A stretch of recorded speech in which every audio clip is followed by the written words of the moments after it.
was right after we had received initial education on insertion of the Macy Catheter that a field clinician had called me and asked me to be with her for the initial insertion.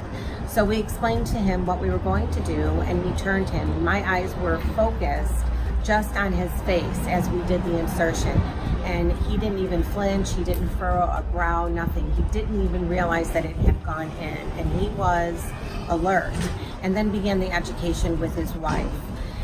He lived 18 hours after that in complete comfort, and she was comfortable, and she was able to just be present with him as he progressed to his death.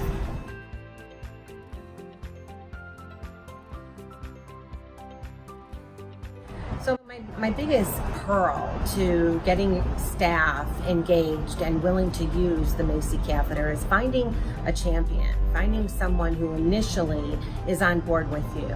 Take that story from the conversation at the beginning of insertion to the insertion to the aftercare of the patient with the catheter and have someone document it. And then that's your pearl to take on to a meeting to talk about what it was like. And then as time goes on, you're going to collect these stories and people are going to be like, wow, that's great, I'm going to try this.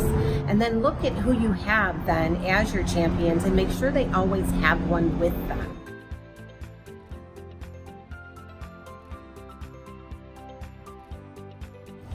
So when our case manager goes out for her first visit, oftentimes they're asked the question, what do we do when our loved one can no longer swallow?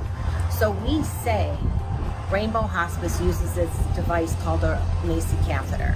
And then we explain to them at that moment what the catheter is. We really don't pose it as, well, this is an option for you. We say, this is what we do, and this is the successes that we've had with it. When you think of people who are dying and they have respiratory distress, they cannot really absorb the oral morphine or lorazepam.